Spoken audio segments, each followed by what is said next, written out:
Welcome, everybody. I see we have 10 o'clock.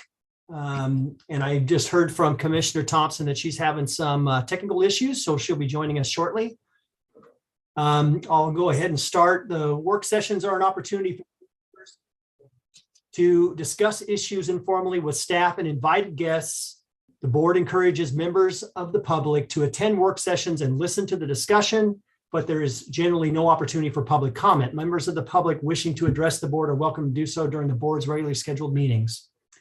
And our topic on the work session today is the 2023-2024 budget.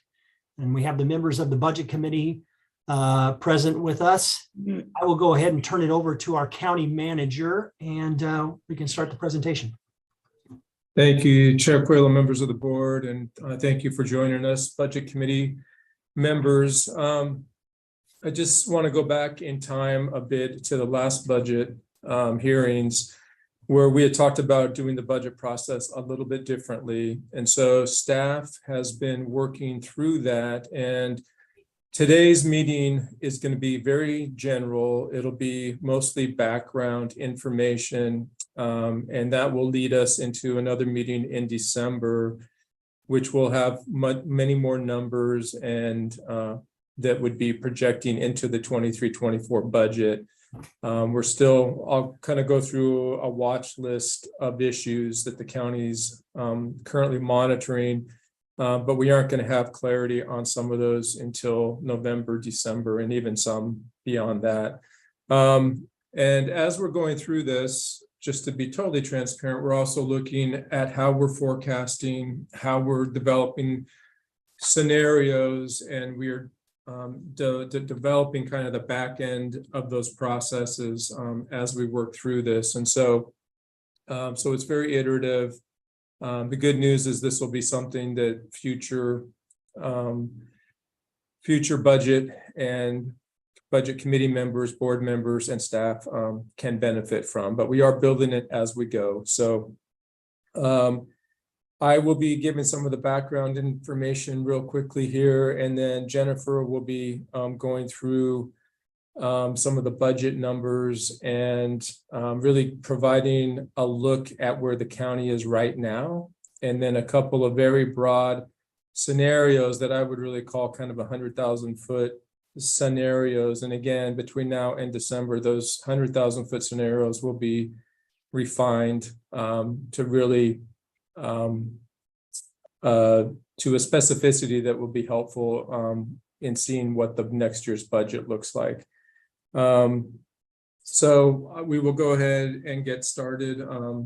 Just some of the goals beyond what I just mentioned is that, we are going to be really looking at how do we create more scenario-based discussions with the budget committee and the board prior to the budget process and with our staff. And part of that is we have a number of things that are out there. We've talked about some of them, like the impacts of the habitat conservation plan on our timber revenues. We've talked about transient lodging tax, but there's other expense related items that we're also watching. So having better tools to develop these scenarios and to forecast and then have those conversations with the board and the budget committee, I really think is central as we move forward. So again, first volley into a much different process as we move forward. So just a little background on how the county's fund structure is. If we can go, there you go. We oftentimes focus on the general fund. And when we talk about fund balance reserves, we're really focused on the general fund. So the general fund is one fund, but it has 30 organizational units in it. And so what a fund, you can see a fund kind of as a standalone checkbook. And so there's a standalone checkbook called the general fund that has about 30 organization units on it. We have 24 special revenue funds. Those are funds that are dedicated for a specific use. And an example of that would be the county road fund, where road fund dollars can only be used on the county road system. They could not be used to fund other county priorities. We have debt service funds and then capital funds. But the only fund that houses discretionary revenues and discretionary expenditures is the general fund. And the general fund is the one that the board and the budget committee obviously have influence on how those dollars are spent. So next slide. Within the general fund, there are a lot of really critical service functions, and so it funds really the bread and butter of the organization, from clerks and elections to the board, county manager, sheriff's office, so the entire public safety system for the most part, assessment and taxation, and others, including community development. We also transfer funds from the general fund into other funds to meet priority needs. Last year, we increased the general fund transfer into the rural law enforcement district budget to stabilize that. So the general fund is important for providing all these bread and butter traditional county services, but it's also important to also augment other services. And that is really, those priorities are determined by the board. And so maintaining flexibility with the general fund is how Clatsop County stays relevant over time. One thing, having managed public sector agencies for close to 35 years, is that maintaining relevance is really the hallmark and the biggest goal and the biggest challenge that we always have. And part of that is because when there is a community need and we can't meet it or we can't influence it, there is a litmus test about how effective is our government and how responsive is our government, and that comes into the relevance equation. And so for us, maintaining a general fund that has some flexibility to meet those community needs is a priority. But it as a summary, it really funds some of the most essential parts of the county organization.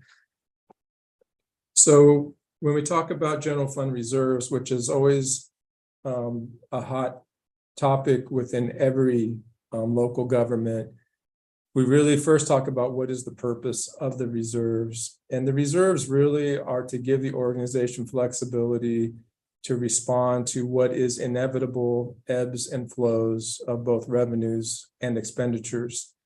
Part of our goal in being relevant is to be a stable service provider. And part of being a stable service provider is to be able to have stable staff that are confident in the financial wherewithal of the organization. I've seen over my years many times where local governments do not maintain a reserve, something happens and they don't have any flexibility, and then they have to lay staff off. And that cycle of laying staff off and hiring staff is one of the most detrimental cycles that can happen within an organization. So again, part of the reserve is for overall financial stability, but it's also to maintain continuity, morale, and effectiveness of the organization. We also are always maintaining this reserve for our credit rating when we go out and we issue debt, or when there is a GO bond, which there was for the jail. We obviously get better rates based upon what our credit rating is. And so they look at what our reserves are, what our expenditures and revenues are over time, and that all plays into the calculation. At the end of the day, too, part of this relevance with the public is making sure that they're confident we can live within our means. I think, as certainly the board and the budget committee know, Oregon tax structure it's really challenging to generate additional local revenues. And so living within our means is really important to us. And knowing that there is uncertainty, though, makes us really focus on the fund balance as a measure of stability as we move forward. Because again, I think that touches every part of our effectiveness, is whether we can be relied upon both from our staff and from the public. General fund reserves, there's been a longstanding policy here at Clatsop County that the goal is to maintain a target of 20%, minimum target of 20% with a goal of 25%. What I would say is those are minimals. When I look, and I'm going to go through the list of some of the things that are on the watch, I think that would be the very minimal that the board would ever want to be relying upon. When you have potential impacts on our revenues and our expenditures, like what we may see in the coming years, having more set aside, I think just becomes, prudent. And I think, sitting on anywhere between 35 and 45 for a lot of agencies is not unusual. That's a board decision ultimately about how much is the long-term stability important over providing as many current services as you can. My only caution always is, and I totally agree with that kind of inflection point, is that it's hard to provide those long-term services unless you have that stability. And so it's just the ongoing balancing act that all local governments go through. And certainly we are one of those. I will say, though, that we are updating how we calculate the reserves so that they are more accurate.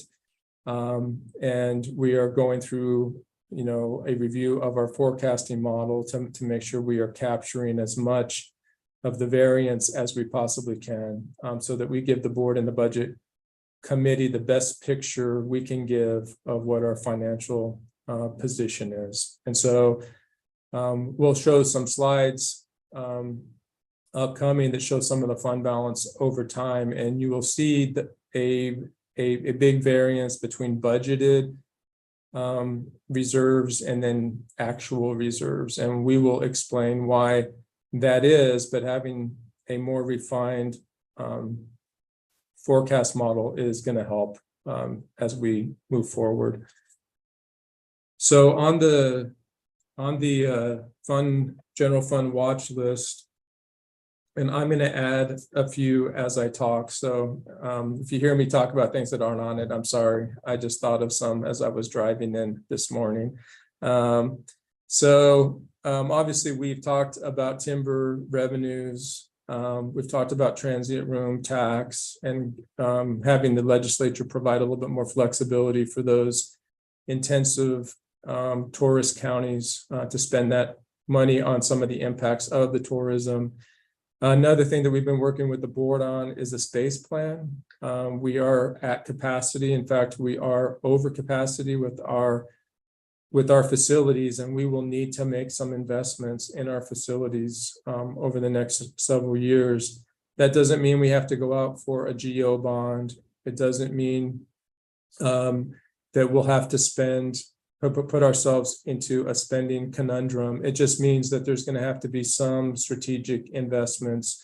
We've been working with an architect, and they are helping us come up with a very operational plan that is financially sensitive, but still will meet some of the short to medium term goals that we have with our space issues. Of course, we always look at PERS.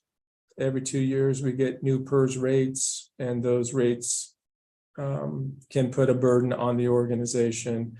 We have the transfers, including the transfer to the Rural Law Enforcement District, that are always on our watch list, because in the case of the Rural Law Enforcement District, we want to make sure that fund remains solvent. And so there are a lot of needs out in the rural area. So that's an ongoing issue. And then we have unfunded mandates. And we hope that through the legislative process and through lobbying that the board does and that AOC does, we can minimize that. But there are always threats regarding pushing the cost center back down to the local governments. And that's something we will always watch. And then, of course, the board has gone through a strategic planning process that's identified some community needs like housing, childcare, broadband, and we are investing a lot of ARPA dollars into some of those priorities. But likely as we move forward, there'll be some additional requirements from the county general fund to help those initiatives continue.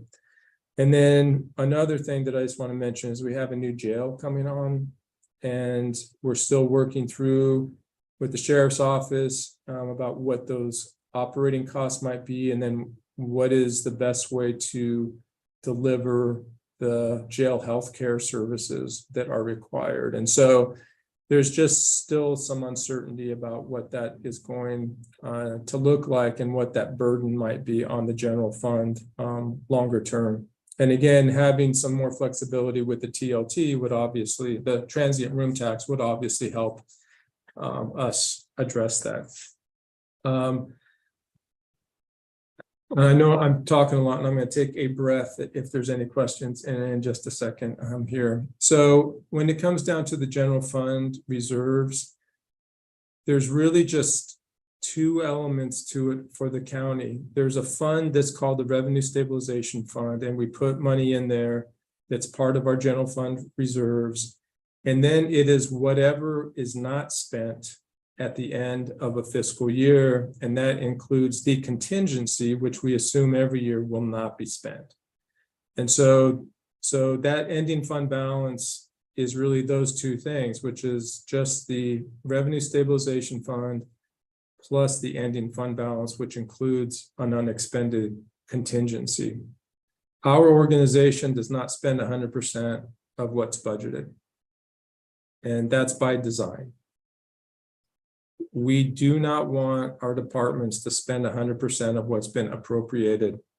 And the reason is because things happen every year, like staffing vacancies, where a staff member leaves, there's a period of time where you have a vacancy, those dollars accrue as savings. We don't want a department to spend those dollars on something else.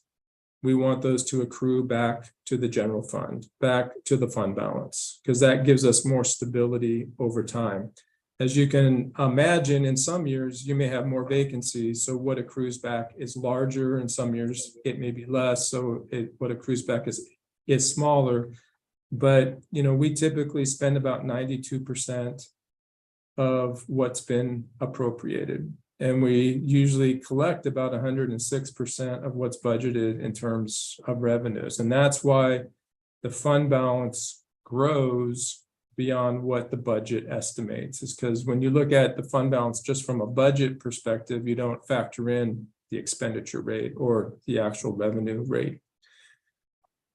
So there's a lot there, and I'm going to hand it off to Jennifer. But before I do that, is there any questions just about that background and overview? I'd be happy to answer any.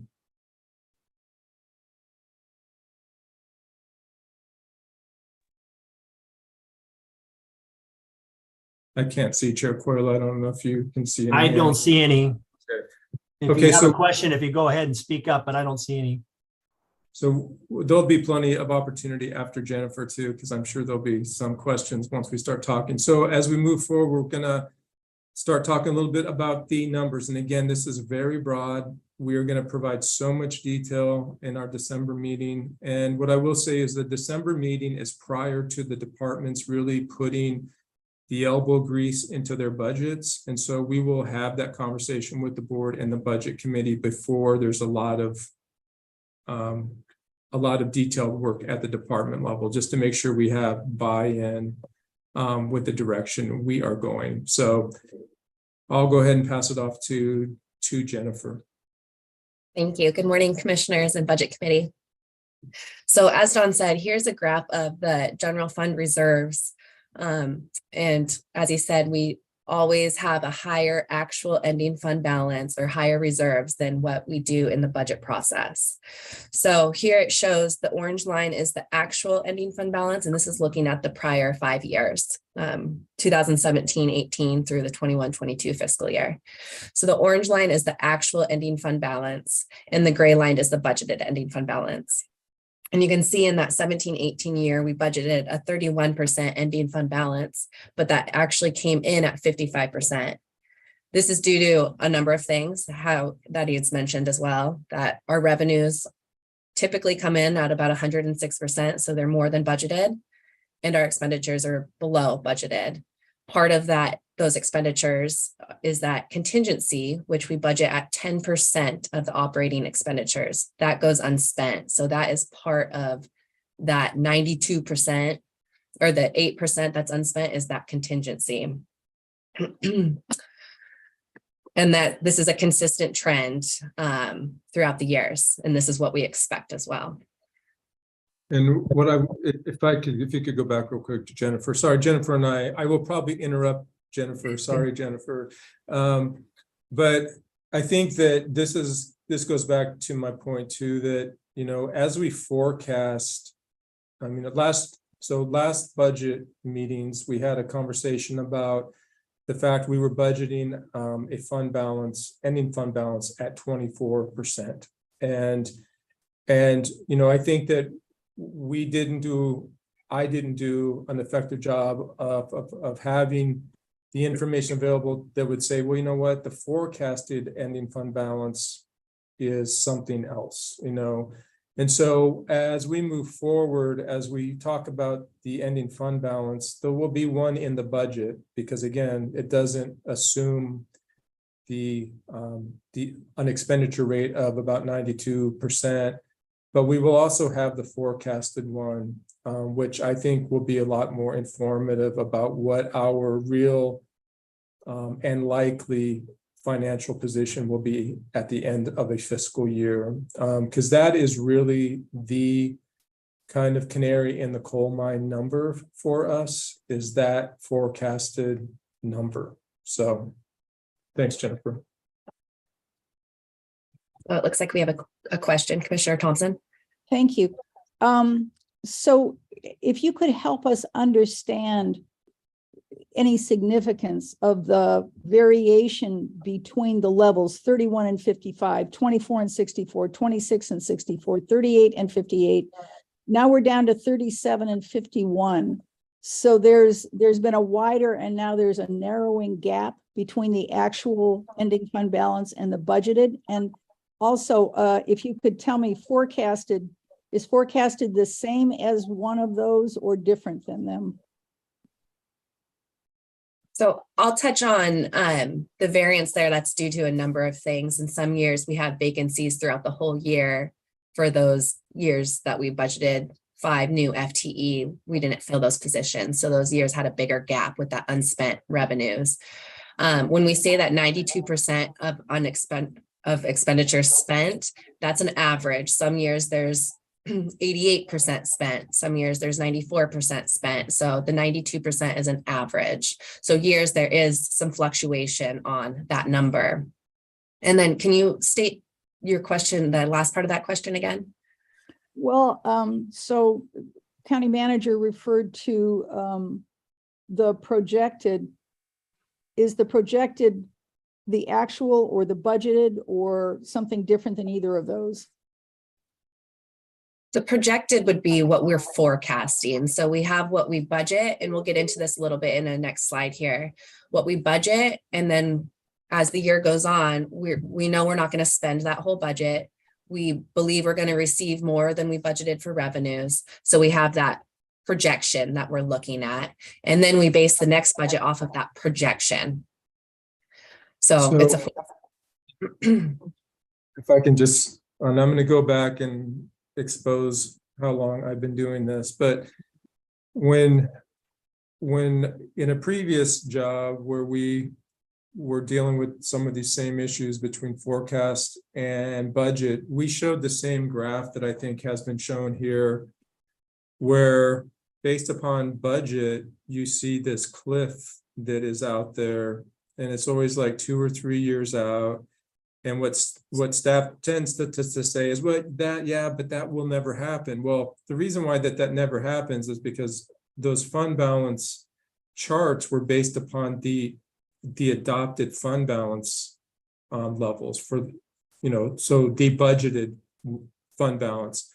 What I learned over time is that was always painting a little bit of an inaccurate picture for the budget committee and the board, because really there wasn't that fall off. And the reason is because there was this actual fund balance that we weren't going to know about until we do the final books, which are a year away from when we budgeted. And so what we started doing is to project that, and we would actually project the entire forecast was based upon projections. And as a result, you get a lot better idea of what that ending fund balance is over time as you project out 5 years, because you're not introducing this artificial budget number, because the budget number does not take into consideration expenditure rates or actual revenue rates. And so I would say that as we move forward, we're going to talk a lot more about the projected fund balance numbers, as I said, kind of that hallmark number for our budget planning purposes. And if we can create the forecast model that we all aspire to, I think that will be really helpful as we navigate, habitat conservation plans, timber revenues, and all those kinds of challenges. So I hope that answers your question, Commissioner. I think so, except the only thing I'm left with is projected. There is not a projected figure on this graph, right? Correct. Yes, correct. Commissioner, you're going to start seeing that projected, but that's part of our new budget process, where we will have a new one, which there will be the budget one, there'll be what we projected and then the actual. And what you'll see is the projected line will be much closer to the actual line than what the budgeted line is. So. Yes, first, I just wanted to give you some history on what it's looked like in the past. So that's what our reserves have looked like, the budgeted versus the actual for the past 5 years. And then moving to the next slide, just to show you our FTE growth over the last 5 years. You can see some years jump more than others. For example, the 2021 year to the 21-22 year jumped substantially. And as you know, this was in preparation of the jail, adding more enforcement officers or deputies. So over these last 5 years, the general fund has seen an approximate 7% growth, which is approximately 7 FTE each year. And what I would say is that obviously that's not a trend that will continue. Right. That was something that was done specifically because of the jail. And then there was also COVID that also played into some of those staffing numbers. And so if you look at most organizations over time, and if you look at the stability of the property tax system, most organizations may grow staff in the 2 to really 2.5, sometimes 3%.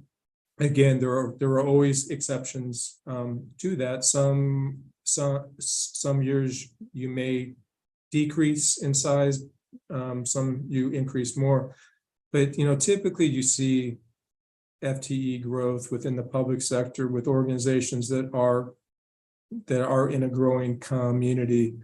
They will grow anywhere between 2 and 3% a year. So that 7% was because of some extraordinary circumstances that will level out over time. I see there's another question. Committee member David Hosier. Thank you, and I just want to be sure I am on the committee, but it's okay for me to speak at this, even though I'm not a commissioner. Yeah, okay. So I want to be clear, sort of how the county thinks about its ending fund balance. In a company, whether it's for profit or nonprofit, they think about their essentially what they what they want to have for operating expenses as part of their cash balance. They want to have cash on hand that might cover several months. But the fund balance is more of a kind of long-term or medium-term reserve for projects that might be coming that aren't necessarily capital projects, but are things that would require an unusual or a one-time type of expenditure. You're measuring this, the percentage we keep talking about is the percentage of operating expenses or of total expenditures.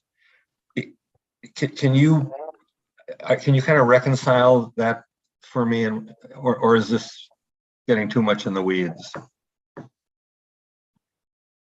I don't know if you want to talk, Jennifer. Do you want me to take that? Go ahead, Don. I'll let you start. Sure. So I'm going to try to answer it, Dave, and if I don't, you and I can just talk too. But so the purpose of the fund balance for local governments and specifically Clatsop County is to create the stability that I was talking about earlier, given the fact that we do have volatile revenues, both from the state and from timber, TLT, transit lodging tax, and others. And so it creates stability on the revenue side so that we can adjust to whatever happens. It's also a hedge on the expenditure side, so that if we know something's coming up that is a one-time expenditure, or if in our forecasting model, we know that in 2024 that the PERS rates are going to go up 20%, we can then plug those into that model, and then we have a runway that we can use to then absorb those additional costs, but not lay people off or have to have service reductions. And so the fund balance really has multiple purposes as we go through that. The actual fund balance calculation based upon expenditures is just kind of a standard that the industry has. If you look at most governments, they set aside so much of their expenditures into their reserves. For counties, it's the same. You kind of have a calculation, but the purpose of that money is really multifaceted and very dynamic. And that's why counties tend to sit on a little bit more than that number, because those of us who have been involved in organizations that only try to hit the mark every year, it only takes 1 year where you're suddenly having to make pretty draconian decisions about staffing levels and service levels. And that's what a lot of us try to avoid. So I don't know if that answers it, and I can certainly go into more detail, David, if you'd like. But that does answer it. You need some kind of benchmark, and percentage of expenditures is as good as any other. But I understand what the fund balance is supposed to accomplish. Thank you. Thank you. And Don, if can I just add to that, there is a certain element of cash flow. Counties typically receive the majority of their property tax collections in the month of November. And then for the Clatsop County, we receive our timber distributions on a quarterly basis. And so having those reserves set aside does also help with that cash flow, given that there's several months where we're waiting for, that the property tax collections to take place. Yeah, that's a good point, Monica. Some organizations actually have to finance their first months of the fiscal year until property taxes come in, and counties try to avoid that, and that is part of the use of the fund balance too, is to have that cash position until those revenues come in. So thanks, Monica. Okay, Jennifer. Okay, next slide. So looking at past general fund trends, I was looking at the last 5 to 10 years, and these are all on average. Property tax revenues increased by the 3 to 4% each year. Our personnel expenditures increased by 5 to 7%. Our materials and services increase by 4 to 5% annually. And as we've mentioned over and over the last 10 years on average, the general fund receives 106% of their budgeted revenues. And that's excluding the beginning fund balance. And then also we expend about 92% of our budgeted expenditures. And that 8% of unspent includes our contingency, which is always budgeted at 10% of the operating expenditures as well. Next slide. Okay, so now we're getting into the nitty gritty here. This is our first scenario, which is just status quo. This is assuming that the general fund discretionary revenues remain unchanged. We continue to see moderate growth in the resources, and our operating expenditures remain unchanged, with assuming a 2.5% FTE growth. If you look at the 22-23, that first column there, the adopted, that is what we budgeted this year. This is what we adopted. And you can see we adopted an ending fund balance that was 27% of our operating expenditures. Well, if we look at his past history and take into account, we're only going to spend 92% of those expenditures. We're going to receive 106% of those revenues. What we project that we're going to end the year, we project that we're going to end it with a 42% ending fund balance versus the 27% ending fund balance. Okay. So then when we look at that 23-24 year, this is a projection based off of what we project for 22-23. We're then going to budget as we typically do, right, with the increases. But then we look at that budget and we take that 106% received revenues. So our budgeted revenues will increase and our expenditures will decrease. And so we're looking at a projection for each of these future years, the 23-24, 24-25, 25-26, and 26-27. So you can see our ending fund balance is continuing to stay in that 38 to 44 range. Is there any questions on that? Oh yeah, go ahead, Don. I'm sorry. So I just want to just go back to my comment about, this isn't showing that precipitous drop off that is often shown. What it really says is that, if things kind of trotted along as they are right now, which means we have similar expenditure growth rates than what we've seen in the past, similar revenues, 2.5% staffing growth, that we would fall in the actual fund balance anywhere between 42 and 44% over a 5-year period. And again, what I'll say is that, we always look at our finances over a 5-year plus period, because you're always going to have blips along the way. But what this just shows is the status quo. The county is in good financial position. What this doesn't, though, factor in is all those things that we discussed on the watch list. I mean, there are things on the watch list that would influence this picture. And obviously 2.5% growth in FTE may not be possible depending on some of those watch list items.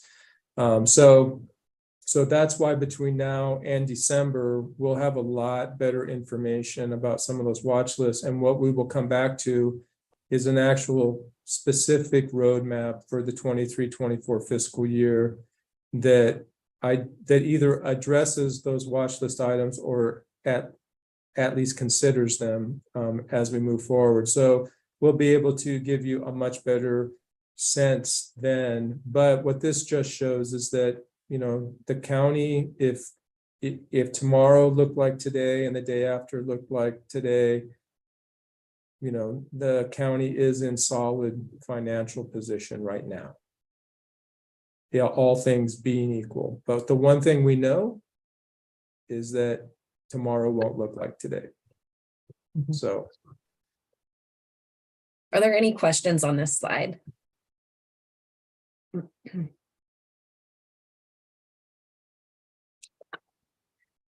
Okay, if there's no questions, we'll move on to scenario 2. So this one is accounting for some of those timber sale impacts that we just have on our radar. We decided on here that we would show, because we don't expect those impacts to hit immediately. They're going to hit years down the road. So for our projected 23-24, 24-25, that is consistent with the prior slide. That is not showing any decrease in those timber revenues. Then looking at the projected 25-26 and 26-27 year, we accounted for a 15% decrease in those timber revenues. And not only does that account for a decrease in the timber revenues that go right to our general fund, but that's a decrease in our funding from the rural law enforcement district, because they'll see that same decrease in timber revenues. So there'll be multiple sources of decreased funding in all aspects. This slide is also showing that we're still able to maintain, with just accounting for that 15% decrease, we're able to maintain that 2.5% growth. As Dawn said, we don't, that might fluctuate. We might have to decrease that growth. But with this scenario, we were able to maintain that. I see there's a question, Commissioner Bangs.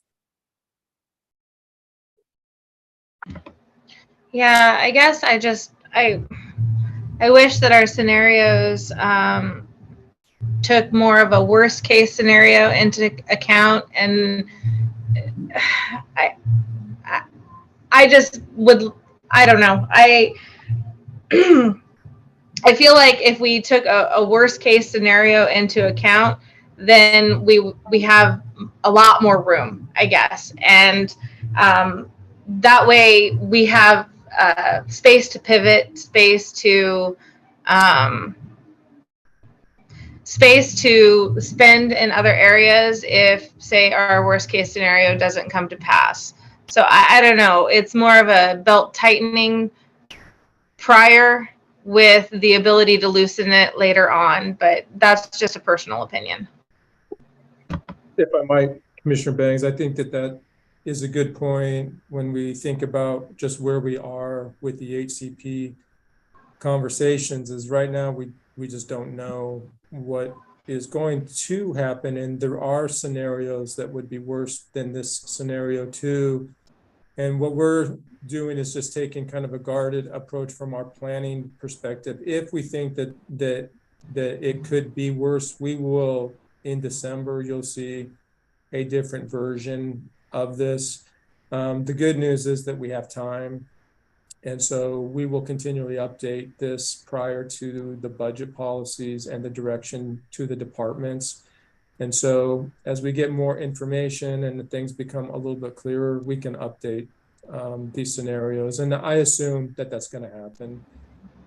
Again, kind of going back to what I referenced earlier, is that this is all just very broad, general, and really more just to paint that we're if you're going to potentially look at some revenue decreases, we are in a good place to kind of plan for that if that did happen. And again, we have time and we will plan for it. So you may see a scenario that's more severe as we move forward, as we get a better sense of what that looks like.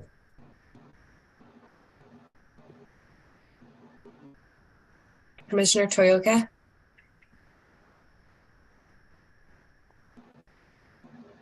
You're muted.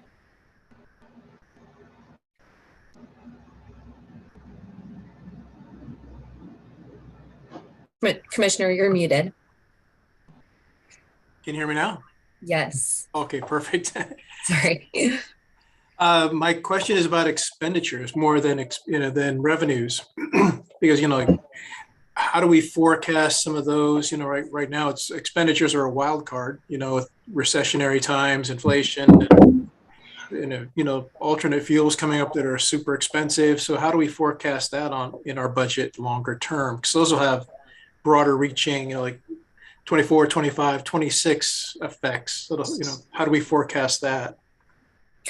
Yeah, and with these forecasts, we are using the standard, what we've seen in the past, the 4 to 5% for the material and services, the 5 to 6% in personnel. We're keeping that pretty standard amongst the expenditure side of things for these. Okay. A question, because like the last year we've exceeded that percentage, obviously, and the trending is to stay higher. So I was wondering are we adjusting or just look at the best case scenario. I would say, Commissioner, is that there's adjustments that are happening every day within the organization as things have become more expensive. Then we've been making other expenditure decisions, because we do want to live within the appropriated budget amounts, and we do want to not spend 100% of the budget. So there's all kinds of decisions that are being made every day within the organization.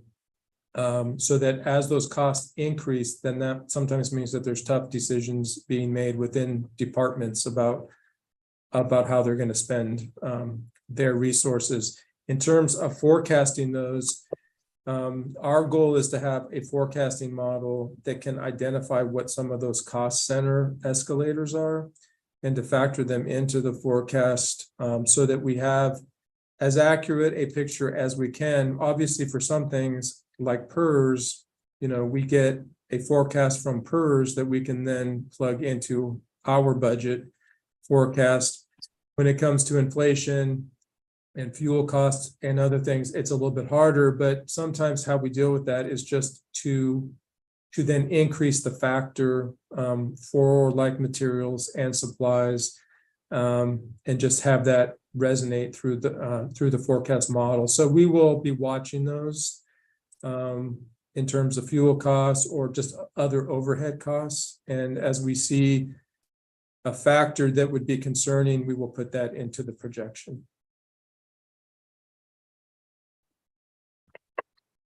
Commissioner Banks? So I guess if I'm seeing this correctly, and I don't know, please clarify if I'm not, I'm noticing that the expenditures, the forecast expenditures are still greater than our current year's revenue. And so I also see the fund balance is going down. So I guess. So just one side note there is the expenditures are greater, but we have a transfer into that general fund stabilization which then feeds into the beginning fund balance. So our revenues that are received in the general fund and the expenditures that are made out of the general fund are due to some funding that we're moving into our reserve account. So if you look at it, Commissioner, there will be a kind of a slow, even from a projected side, because again, we are projecting over 5 years, that there will be some years where if you look at total revenues and total expenditures, that there may be a deficit, and then there'll be other years where there won't be. And what we're trying to do here is to kind of level that out. And that's why the ending fund balance is pretty stable, is that for the most part, we are not eating into the fund balance amount. And again, this is just a forecast. As we actually develop budget policies and work with the budget committee and the board, every year will inform that budget, but it will also inform the next 5-year projected period. And so, but there will be fluctuations in the fund balance from year to year. What you don't want to see is a trend that is nosediving that fund balance below where the board policy is. And that, as I said, I think we should look at the board policy a little bit, because I'm not sure that 25%, given all the volatility that we may have moving forward, will be sufficient. And so that's one conversation that we'll have with the board as we talk about budget policies. But we will want to stay above the board threshold and make sure that we can manage the organization over time within the current means of the organization. Okay, I do agree with the volatility and maybe circling back and looking at that just because of what is coming on the horizon, I guess. Yeah. Committee member Lozier?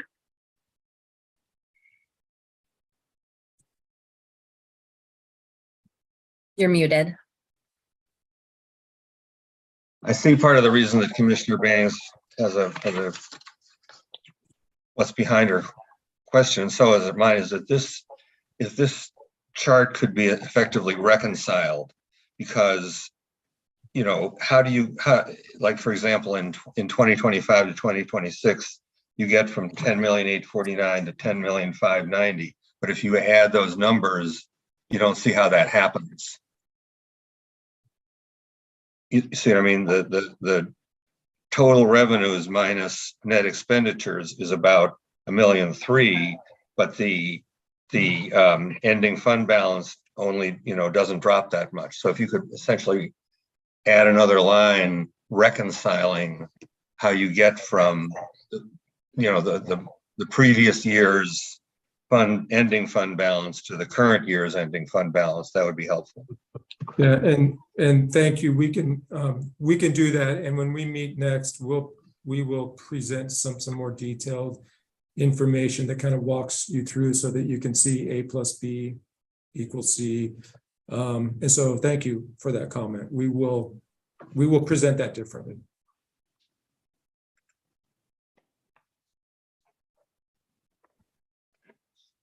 Any other questions? Okay, so our next steps, in November, we'll bring to the Board of Commissioners the current budget policies and some proposed changes to review and discuss. And then in December, we will bring back the Budget Committee and we'll discuss what we would like to propose for those policies and performance measures. And go through the next scenarios for the budget. So yes, yep, and review any changes to those projections that we've given today. If we know more information, we'll make updates to those. And then in January, we'll bring those budget policies with any proposed changes and we'll ask the board to adopt those policies. And then as January, we'll move into the budget preparation process. Commissioner Thompson. Thank you. I'm used to thinking of budgets in terms of spending, saving, and investing. What I've been reading is that the forestry counties need to consider getting other kinds of economic development happening so that we have alternative forms of revenue. I mean, one way to do that is, as the county manager has said, to look at the distribution of transient occupancy tax. But I wonder if we're contemplating some kind of potential investment strategies so that we look to change the trajectory, because as we see, property taxes can't increase enough to make up the deficit for personnel costs and materials and services costs. So how do we do that? thank you, Commissioner Thompson.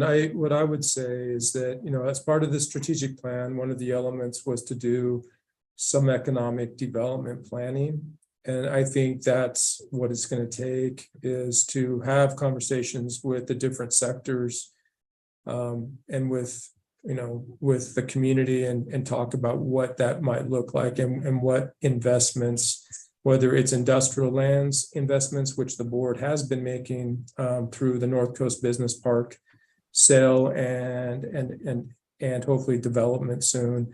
And so I just think there's going to have to be some economic development planning. I think there is a notion from other parts of the state that for those rural counties that are losing timber revenues, they just need to pivot.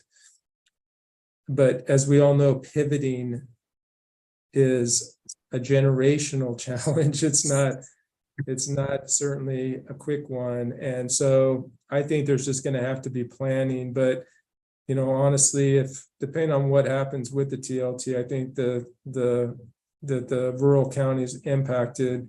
I mean, what depending on what happens with the timber revenues, that the rural counties are going to have some discussions with the legislators about what kind of a path the state is willing to potentially provide as a runway as these revenues decrease from timber. Because as much as these are state forests, the impacts are uniquely local, and I think that's going to be a challenge. And I think we are fortunate that our financial position is actually better than a lot of the other rural counties. But we don't take that for granted. And we have to be thinking about the future and about thinking about how to priority set in the short term and manage the organization with really long-term stability in mind.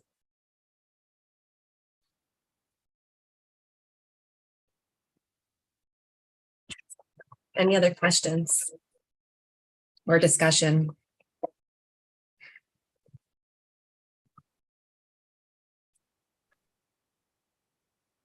Thank you all. Thank you very much, Jennifer. Thank you, Dawn. And Dawn, you got your hand up. Well, I'm sorry, I just wanted to remind the board that we have an executive session after this, so that's Yes. all. And thank you, Monica, and thank you to the Budget Committee. Appreciate you joining us. I think this is a healthy way to attack this on a quarterly basis, keep everybody apprised of the budget process along the way, so we're not coming in cold when we approach this in next spring. So thanks for everybody's attendance and thanks for the presentation, Jennifer and Don. We'll Thank move you. on to the next item, which we actually have an executive session scheduled at this time. The Clatsop County Board of Commissioners will now meet in executive session. The executive session is held pursuant to ORS 192.660 subset 2 subset A to consider the employment of a public officer, employee, or individual agent. Representatives of the news media and designated persons shall be allowed to attend the executive session. All other members of the audience are asked to leave the meeting. Representatives of the news media are specifically directed not to report on any of the deliberations during the executive session, except to state the general subject of the session as previously announced, and no decision may be made in executive session. Looks like we've had everybody exit that needs to, and we will go ahead and I'll turn it back over to Don and pull up my notes here for this Sure. discussion. Thank you, Chair Just Pueblo, members. One moment, please. One moment.